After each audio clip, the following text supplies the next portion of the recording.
Coach Sips here with special guest Brenden Eberle, aka The Corporal. He's a special guest for a few reasons. First of all, he's going to teach us how to lift these stones up today.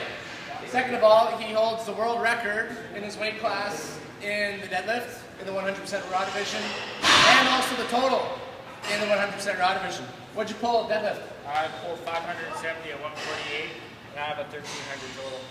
Hear that? 570 at 138, 1300 pound total. So the guy can lift 148. So the guy can lift some weight. So today we're here to talk about Atlas stones. Tell us about Atlas stones. Atlas stones is a strongman lift. It's all around strength. It's really hard to do. It's an uncomfortable lift. It's very dangerous to do if you don't know what you're doing. But it's one of my favorite lifts to do to get my own deadlift done. It's a full body workout. It's awesome. Sweet. So let's talk technique. What are the important things here when we're lifting Atlas stones? Well, first of all, it's kind of like a deadlift. Some people like to go a wider grip to get lower on the ball, like a sumo stance. But I like to put the ball pretty close between the narrow of my stance, the middle of my hip. Okay. Some people like to do the spot grip. They like to go like this. You grab underneath the stone. I like to have a wide spread. The more spread you got, the better grip you have. Why the spot grip? Is there a reason for that? Well, some people grab like this and then the ball has no chance to roll. So like if you got small fingers, some people like to wedge it up like that. Yeah. It just kind of sits between your fingers. I gotcha. So it doesn't rock out. Okay. I like to do the wide spread. So when you grab it, I like to do palms wide, hands underneath. And when you grab it, you don't want to hold with your biceps, but you want to squeeze. You want to squeeze and hold with your traps as you go. So you're going to get down, you're going to get under the ball as much as you can, get a good grip on the center of the Atlas stone. You're going to squeeze, you're going to inhale, you're going to sit, and you're going to pull it up and rock it into your waist. Now a lot of people will want to lift from underneath. What you want to do after?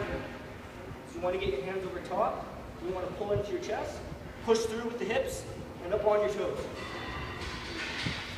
That way you're going to get more distance for platforming. That's the stone. Okay.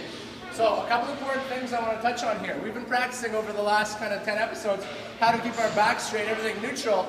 Well, now we're dealing with an unusual object. And the back's going to be rounded. It's going to be, it pretty much has to be here. It has to be. So, I want you to watch Brenden again. There's one really cool thing he did here in the setup. And we're going to talk about, you don't have to lift, I want you to get ready to lift.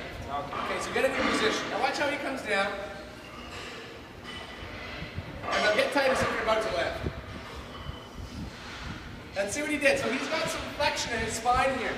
But notice, it's flexion in his whole spine. Maybe even better if we go like that a little bit. Then we've got flexion throughout.